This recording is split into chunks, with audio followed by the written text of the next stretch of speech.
Dewa medis terkuat. Bab 715. Kedua tuan itu juga menghela napas lega, menyeka keringat dingin dari dahi masing-masing, dan berkata dengan senyum minta maaf. Terima kasih, Tuan Xiao, atas kemurahan hatimu. Mereka hanya bersikap impulsif tadi. Menurutku, Tuan Dao Chang lah yang melakukan sesuatu yang tidak sopan. Dia pantas mati. Xiao Chen mendengus dingin dan berkata dengan tidak senang. Tidak perlu menyanjungku di sini. Aku tahu dalam hatiku bahwa membunuh orang ini tidak akan membawa hal baik.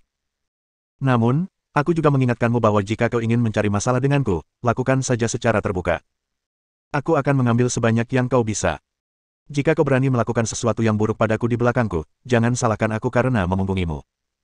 Kedua pria itu segera meminta maaf sambil tersenyum. Tidak, tidak. Beraninya kami. Tuan Xiao, kami di sini untuk mengundang Anda dan membawa Anda bertemu dengan Dewa Perang. Ekspresi Xiao Chen sedikit mereda. Tuan Xiao, jika tidak ada yang lain, mengapa kami tidak membawa Anda ke Istana Guangyuan terlebih dahulu? Di sana, kami telah mengatur tempat untuk Anda tinggal. Umumnya, ketika orang-orang kuat dari alam Master Agung datang untuk menemui penguasa perang, mereka akan tinggal sementara di Istana Guangyuan. Xiao Chen mengangguk. Pengikutku masih di bawah, tunggu aku membawa mereka ke sana. Kalau begitu, kami akan pergi bersamamu. Baiklah. Semua orang segera turun dan menemui Xiao Zi, Kisah dan yang lainnya, lalu segera berangkat ke Aula Guangyuan. Aula Guangyuan bukanlah aula yang sangat besar di Aula Dewa Perang. Bahkan sangat kecil. Karena kuil perang sangat besar. Hampir seperempat dari pusat seluruh Bima Sakti adalah kuil perang. Anda dapat membayangkan betapa mengerikannya kuil perang. Akan tetapi, meski begitu, Guangyuan Hall tetaplah sebuah eksistensi yang luar biasa. Tanpa membahas terlalu detail, istana-istana kecil tempat tinggal para penguasa semuanya berbasis di planet. Meskipun ukurannya hanya sebesar bulan, ada lebih dari ratusan istana di sini. Saking besarnya, bahkan membentuk sabuk bintang kecil. Dari kejauhan, tampak seperti rangkaian lampu gemerlap yang tergantung di cakrawala. Perasaan yang luar biasa ini cukup membuat orang terbius hanya dengan melihatnya. Seperti orang biasa yang tiba-tiba datang ke kota besar tingkat atas. Keterkejutan yang ditimbulkan oleh pemandangan malam itu tak terlukiskan dan tak tertandingi oleh siapapun. Setelah mengirim Xiao Chen dan rombongannya ke salah satu istana di Istana Guangyuan, kedua tuan itu tersenyum dan berkata, Tuan Xiao, disinilah Anda akan tinggal sementara. Nanti, saat penguasa perang memanggil Anda, kami akan memberitahu Anda lagi. Xiao Chen mengangguk sedikit. Ngomong-ngomong, kalau aku ingin menemukanmu, bagaimana caranya aku bisa menemukanmu? Ini mudah dilakukan. Ada pelayan khusus di istana. Kau hanya perlu memberitahu mereka dan mereka akan melaporkannya.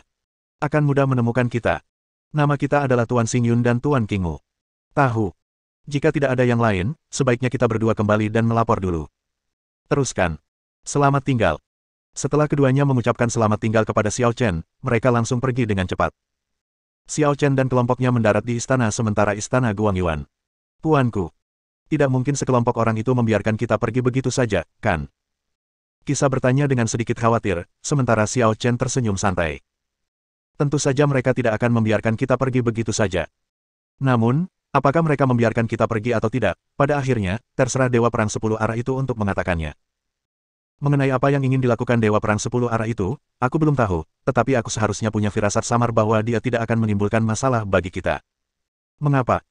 Jika dia ingin mencari masalah denganku, dia bisa saja memulainya dengan mencari masalah dengan kita. Tidak perlu membawa kita ke tempat ini.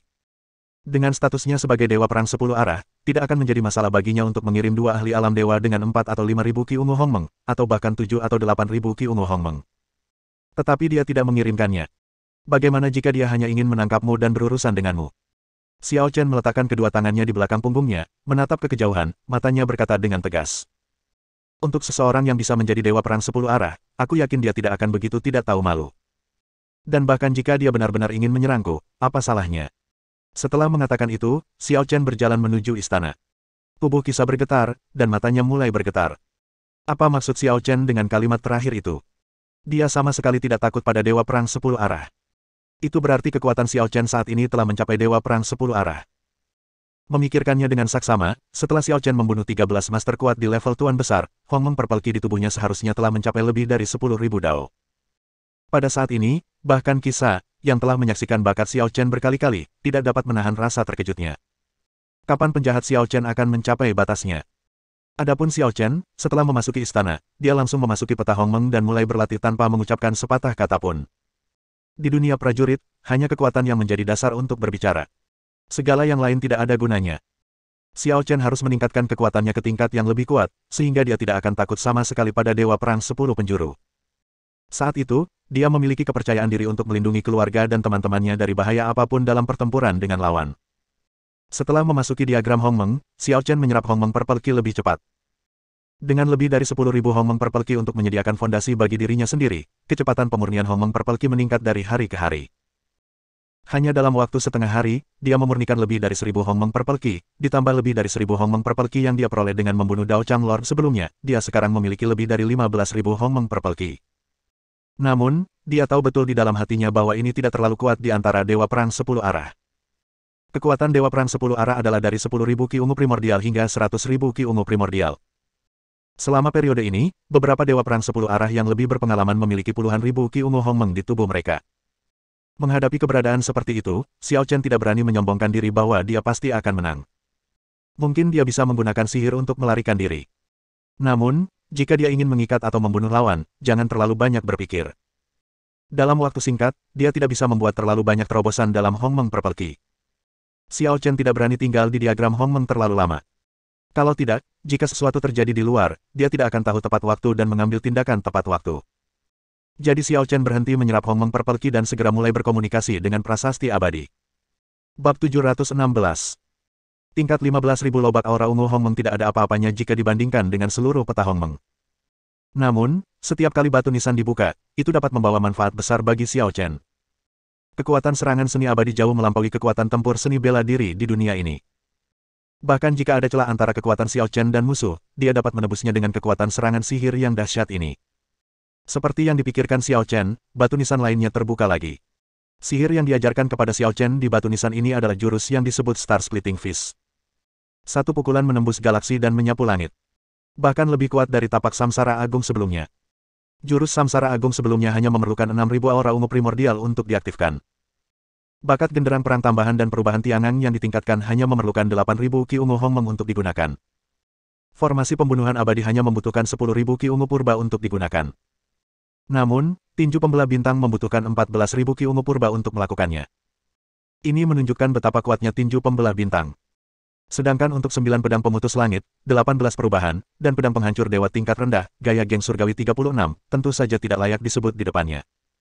Sejauh ini, Xiao Chen telah mempelajari banyak keterampilan sihir yang kuat dari peta Hongmeng. Setelah menarik napas dalam-dalam, Xiao Chen meninggalkan peta Hongmeng. Namun, dia baru saja meninggalkan Hongmeng Tu ketika dia mendengar keributan datang dari luar istana. Xiao Chen tidak bisa menahan diri untuk tidak mengerutkan kening, meletakkan tangannya di belakang punggungnya, menginjak tanah, dan langsung muncul di pintu masuk istana. Apa yang terjadi? Di pintu, Kisah sedang berdebat dengan beberapa master dari alam penguasa rendah lainnya. Setelah melihat Xiao Chen datang, Kisah segera menghampirinya dengan cepat. Tuanku, para bajingan ini datang ke sini untuk membuat masalah. Xiao Chen mengerutkan kening lagi. Bagaimana mungkin orang-orang ini begitu buta hingga datang dan membuat masalah untukku?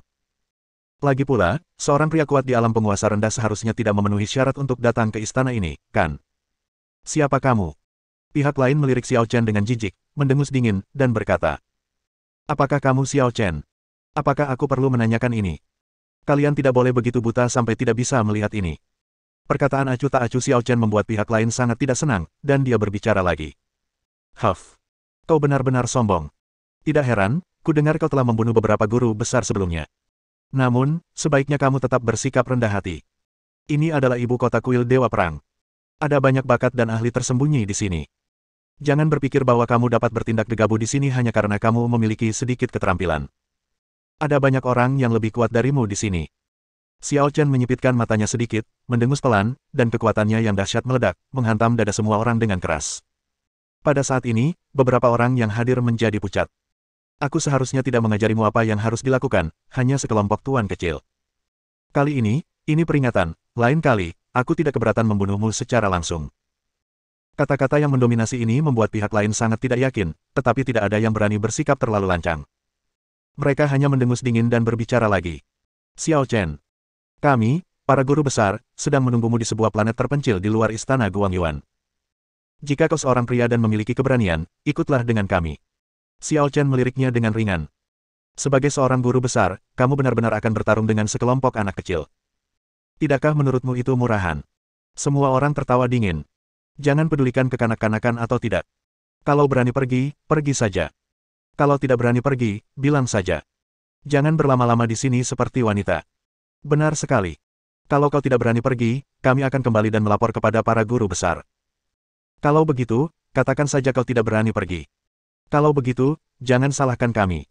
Kalau begitu, kaulah yang akan malu. Siapa bilang aku tidak berani pergi ke sana? Sudut mulut semua orang sedikit terangkat, dan Kisah segera berkata. Tuanku, jangan pergi ke sana begitu saja, mereka mungkin sedang merencanakan sesuatu. Namun, Xiao Chen sama sekali tidak peduli. Ia tersenyum tenang dan berkata, apa salahnya jika ada tipuan? Saat berada di wilayah orang lain, Anda tidak bisa tidak menemui mereka. Itu tidak sopan. Anda tunggu di sini dan jaga baik-baik Ziyi dan anak buah Anda. Saya akan segera kembali. Ya. Xiao Chen berjalan mendekati beberapa penguasa alam penguasa kecil dan berkata dengan tenang. Ayo, tunjukkan jalannya. Bibir semua orang sedikit melengkung. Kamu cukup bijaksana. Setelah itu, semua orang membawa Xiao Chen dan segera menuju ke bintang terbuang itu. Bintang terbuang itu tidak terlalu jauh. Padahal, di pusat Bima Sakti, bintang mati semacam ini seharusnya tidak muncul dan pasti akan dibuang layaknya sampah. Namun, waktu kematian planet terlantar ini seharusnya tidak terlalu lama. Masih ada beberapa makhluk di sana, yang belum sepenuhnya punah. Itu seharusnya jenis planet terlantar yang belum dibersihkan tepat waktu. Xiao Chen tentu tahu apa yang dimaksud pihak lain. Mungkin karena Aula Guangyuan tidak mengizinkan para kultivator alam penguasa agung untuk membuat janji temu pribadi untuk pertempuran, jadi mereka memilih untuk bertarung di planet terlantar ini di luar. Xiao Chen tidak peduli. Baginya, tugasnya sangat sederhana. Dia harus melihat niat pihak lain dengan jelas. Jika pihak lain tidak mengganggunya, lupakan saja. Tetapi jika pihak lain tidak memiliki mata dan berani mengganggunya, dia tidak akan keberatan membunuh pihak lain. Di bintang yang terbuang, beberapa master telah berkumpul, lebih dari 10. Terlebih lagi, di antara kelompok guru besar ini, ada beberapa yang kualitasnya sangat tinggi, dan jumlah Qi Ungu Hongmeng di tubuh mereka telah melampaui lebih dari 2000. Dua di antaranya masing-masing telah mencapai lebih dari 2700 dan 2900 Qi Ungu primordial. Kekuatan sekuat itu memang belum pernah terjadi sebelumnya di antara semua guru besar yang pernah dilihat Xiao Chen sejauh ini. Lagi pula, dilihat dari percakapan ceria mereka, mereka seharusnya berasal dari faksi yang sama. Xiao Chen tidak peduli dengan kelompok-kelompok di antara para master. Setiap level memiliki kelompok-kelompok kecilnya sendiri. Bahkan di level master, ini tidak dapat dihindari. Dia tidak terlalu memikirkannya, tetapi hanya meletakkan tangannya di belakang punggungnya, perlahan melangkah maju, dan berjalan menuju pihak lain. Para pelayan di alam penguasa kecil bergegas melapor kepadanya. Tuan-tuan Agung, kami telah membawa Xiao Chen ke sini. Baiklah. Bagus sekali. Kalian turunlah dulu, ada yang perlu kami bicarakan dengan Tuan Xiao. Ya. Semua orang mundur sebagai tanggapan, dan Xiao Chen kebetulan mendatangi mereka. Mata semua guru besar langsung tertuju padanya. Apakah kamu Xiao Chen? Kamu terlihat sangat muda. Bersambung.